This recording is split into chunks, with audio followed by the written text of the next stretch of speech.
Chers amis, bonjour. Chers amis, bonjour.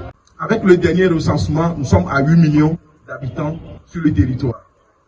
Mais l'OMS a demandé si au moins 1% de la population donnait du sang. 1%.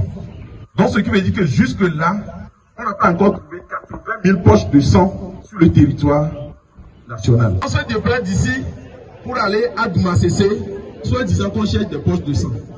Alors que le sang que nous cherchons se trouve dans notre propre organisme. Le sang n'est toujours pas fabriqué, quel que soit le progrès de la médecine. Il n'y a pas du sang artificiel qui est disponible dans les pharmacies. Les scientifiques n'ont pas trouvé cette formule. Vous n'êtes pas à savoir qu'il y a des malades qui en épuisent énormément. Pour ne citer que les drépanocytaires. À chaque moment, ils font de crise, ils ont besoin du sang. Nous-mêmes, si nous sommes atteints du paludisme, on néglige souvent. On dit que c'est une petite maladie. Alors que le paludisme peut toutefois évoluer vers une forme grave. On peut se dire que vous en avez besoin du sang. Face à ça, pour trouver du sang, le sang n'est toujours pas disponible. Nos chères mamans qui accouchent, on dit aucune maman ne doit perdre vie en donnant naissance. Mais aujourd'hui, c'est des cas que nous vivons chaque jour. Vous savez bien que quand une dame est enceinte, elle a souffert pendant 9 mois. Et maintenant, elle est dans son lit d'accouchement. Elle est fatiguée. Le bébé est déjà sorti. C'est une joie dans les familles. Et par après, qu'est-ce qu'on remarque? Elle saigne dans le lit. Certaines fois, on ne peut rien faire. Quel que soit le bagage intellectuel du professeur, du gynécologue et de tout le service, on est là à observer. Maintenant, nous voulons mettre fin à ça. Raison pour laquelle nous demandons à ce que les gens fassent le don de sang volontairement. Pour que des poches de sang puissent attendre les malades dans les hôpitaux comme le médicament attend toujours dans les pharmacies. Vous connaissez ce qu'on appelle les cancéreux. Il y a certains dont le rein est bloqué. Le rein a plusieurs fonctions. Maintenant, quand le rein est bloqué, même transpirer, il n'arrive pas. Uriner, il n'arrive pas. Et c'est des malades qui épuisent jusqu'à 4 poches par semaine. Un donneur qui est fidèle peut faire le don de sang 4 fois dans l'année, si c'est un homme. Et si c'est une femme, c'est 3 fois. Mais un malade qui épuise jusqu'à 4 poches par semaine, imaginez.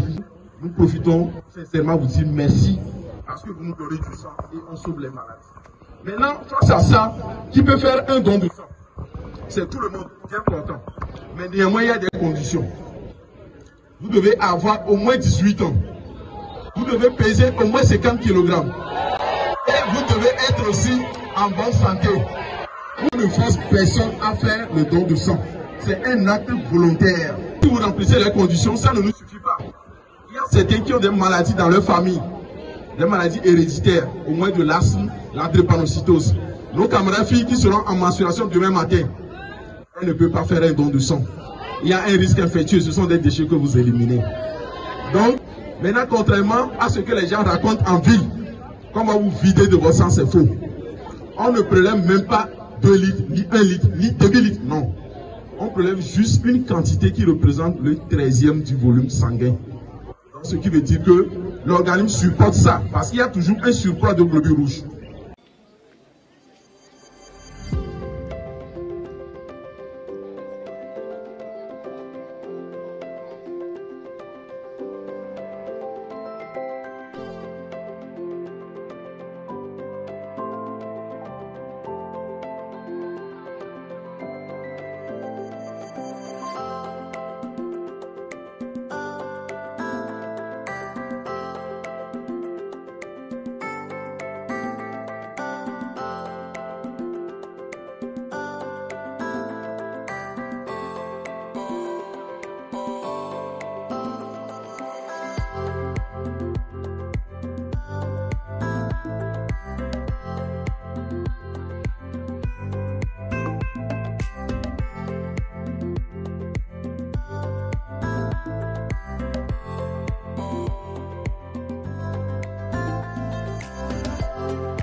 Je viens de faire le don de sang parce que c'est pour sauver une autre vie.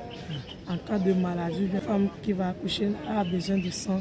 C'est pour cela que je vais faire le sang pour sauver notre vie.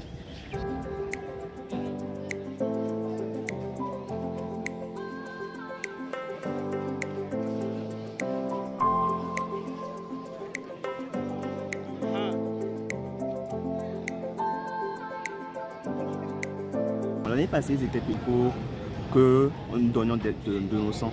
Mais j'ai demandé à mes parents et ils ont refusé. Du coup, ça m'a fait un peu mal parce que après les explications qu'ils ont données au MA, ça m'a beaucoup fait du mal. Mais ce il a dit qu'il y a des gens qui ont vraiment besoin de sang. Je me suis senti un peu visé. Je me suis dit, et si c'était à ma place, est-ce que quelqu'un aurait fait ce geste-là? Donc je me suis dit, vas-y, je vais aussi le faire. C'est pour ça que je l'ai fait sur matin.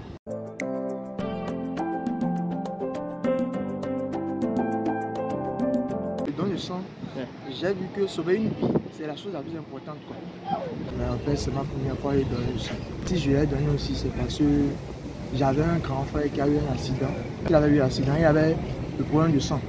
Donc, on était obligé de chercher le sang et le papa avait voyagé, aller au Ghana pour trouver un sang juste pour sa guérison. C'est la raison pour laquelle j'ai voulu donner le sang aussi, pour sauver une vie.